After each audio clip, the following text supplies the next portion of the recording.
Scott Zolak, former Patriots quarterback and also radio host for 98.5 The Sports Hub, also the radio analyst for the Patriots games, joining us on the program. What do you make of all this drama here, Scott, with the ESPN article? Good morning. Good morning, bud. Hey, I thought we were going to talk about James Devlin and his Pro Bowl, the fullback and the energized run game. I'll get to that, Scott. I'll carve out 5 minutes on Devlin's Pro Bowl.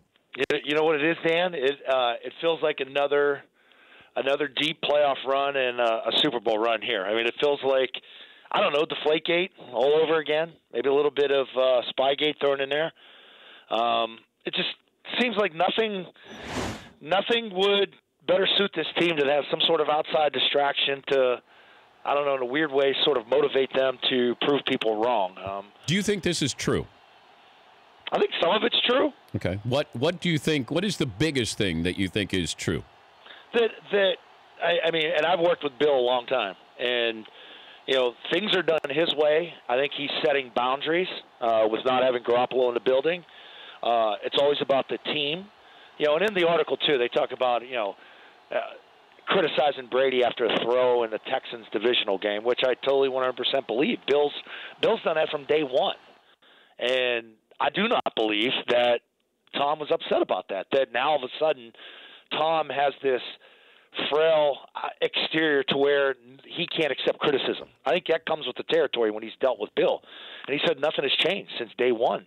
From that standpoint, I do believe they wanted Garoppolo to be the heir apparent, that they offered him extensions. I don't believe they were in the $17 to $18 million range. And I say that because you look at Don Yee, the agent for both quarterbacks. Yeah. Which I don't think there's a conflict of interest, because if there's a deal to be made to where you could keep both, I think Don and this team would have figured it out. He said, it's kind of funny. I really don't know what to say. There's not really one documented on-the-record source, so don't believe everything that you actually read or hear. So I do believe extensions were attempted to keep Garoppolo here. I don't think they were in the $17 to $18 million a year range. Okay, but I think Jimmy would have jumped on it. But, Scott, why not keep him for the rest of the season so you have insurance for the playoffs? That's what you're trying to do. You're trying to win a Super Bowl here. Like, why trade him to San Francisco when you know you could have gotten a better deal with Cleveland? That's what I didn't understand. And do you think Brady played any role in getting Garoppolo out of the building? I do not. If this was done, I strictly think this is a football decision, and Bill made the decision to do it. Whether it was made out of spite, whether it was made out of, trying to sort of begin the exit of certain people from here, which I don't believe. I still think Bill Belichick will be the head coach here. I think he was sent to San Francisco for a second-round pick for a reason, to keep him out of the AFC, meaning I'm still invested here. I don't want to see the kid in the AFC. And also, if I send him to San Francisco, guess who's not going to San Francisco? Josh McDaniels. Josh has been here for a while now, and he's had chances to jump. He could have went to San Francisco a year ago, and elected not to pull his name out of it. So I think you need to look deeper into some things as to where guys go. And Bill's not going to the Giants. They hired a GM. They already hired a GM. If he's going to the Giants, he's running the whole show. What are you going to do now? Fire your GM and guarantee that contract too?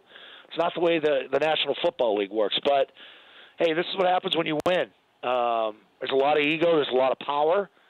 I think they all get along. And you guys are on TV, right? Pull up a picture from the Kentucky Derby last May. Brady took every quarterback with him. That's a select group each and every year that he selects to go with him to the Derby. Well, I know that he and Jimmy weren't such good friends. He wouldn't have him on his private flight going down to the Kentucky Derby with him. I mean, well, do you think that Brady didn't help the development of Jimmy Garoppolo? That was brought up in the article. Sure, I wouldn't. Quarterback's different. I remember this when I was at Maryland with Neil O'Donnell. We never did one thing to help each other because one guy plays, and it is the most territorial position, I think, in all of sports. I really do. More so than a starting pitcher, there's three of those guys. There's one starting quarterback in the National Football League. And if you think they got the guy to replace you, and, hey, we all know it. We all know he's 40. I mean, that's all we talk about.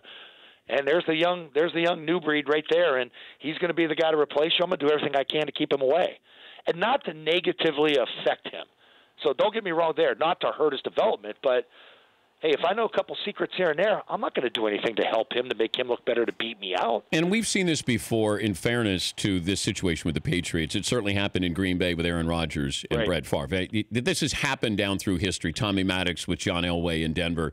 Yeah. We're talking to Scott Zolak, former Patriots quarterback, the radio analyst for the Patriots games.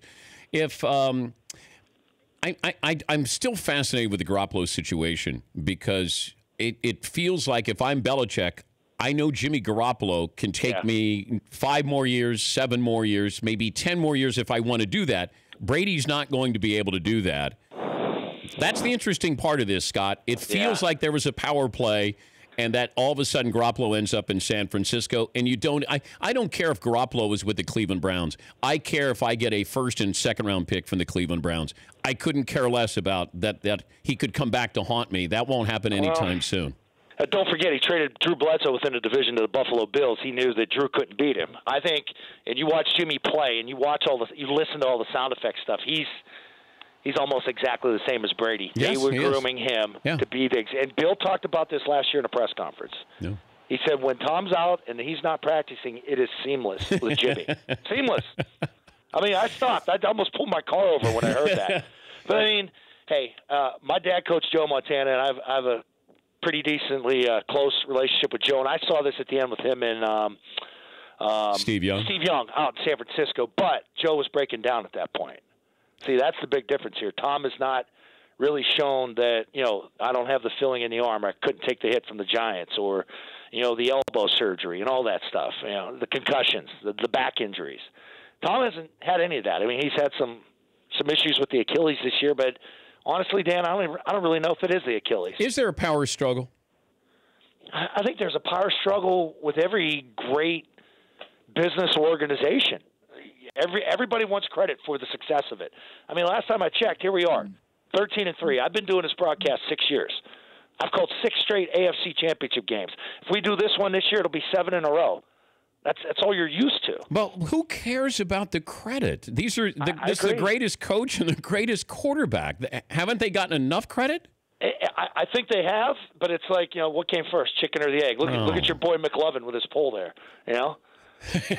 I mean, this is what people outside here do. I think it's something for all of us to talk about. We'll do it for 4 hours today on the show. But the best thing about them is all 3 of them, all 3 players, the owner, the head coach, and the quarterback will internalize this, and nobody will address this or talk about it. Who's more important, Brady or Belichick? I think it starts with Bill. Yeah. I do. Who stays longer? Bill. See, I thought this was Brady's last year. I really did. And then it might be. Hey, Dan, they win it in 4 weeks? Maybe. Oh, you think it's a walk away if you win scenario? Well, see, I just don't think so because of Brady with this whole TB12 method, and now you go out and show everybody, you put it into play. It's not right. Yeah, I mean, but you have the ability to readjust your thoughts and your approach, right? If say they go to Minnesota and they win this Super Bowl 52. Excuse me. It's 2 dynasties at the front end. It's 3 out of 4 out of his first 4 years in the league, and it would be 3 out of the final 4 years at the end of his career. And you bookend, his tenure with 2 different dynasties, and I think that's one hell of a way to walk out. Hey, why couldn't you have said that? Why couldn't you have said that to him to say, hey, look, here's the deal, Tom, and this day was going to happen. We're going to keep Garoppolo, and this is going to be your final year, and let's go out as a Super Bowl champ, but our future is him, and you have to understand it the way that, Drew Bledsoe had to understand this, too, when you came in, and this is how it happens. Yeah, but those are guys, those are teams led by guys that – weren't going to the playoffs at that time. We're throwing 16 interceptions. He's going to win the league MVP, and we're talking about potentially replacing him this year. And I've heard this too, that there were some grumblings before that deadline that people actually thought Bill would have dealt with him prior to that. Yeah, but you couldn't. Who's taking Brady at that age for how long, and what are you giving up? Yeah. I know, but you even look at the start of the year. They weren't playing well at the beginning of the year. It was 2-2 in September. You lose Edelman, you lose Hightower, and maybe this just wasn't going to be their year. So I can understand why people would say, boy, maybe get rid of the older guy and get ready for the young guy. This is going to be a lost year. Well, I've led the charge that, for the last 6 weeks, maybe 8 weeks, that Brady was your MVP. It's just that he had set the bar so high, and people were looking to give it to somebody else. And Carson Wentz, if he didn't get hurt, maybe wins it. But Brady has been great, but hasn't been very good in the last couple of weeks. But it doesn't mean that the Patriots aren't going to win another Super Bowl. They're certainly favored. Have fun today. I'm sure that you'll be able to spend. Sorry we didn't get in the Devlin Pro Bowl. Hey. Maybe spend some time on your show doing that, okay? You know what, Dan? We'll do that out at Super Bowl week. That'll be great. I'll see you at Mall America, buddy.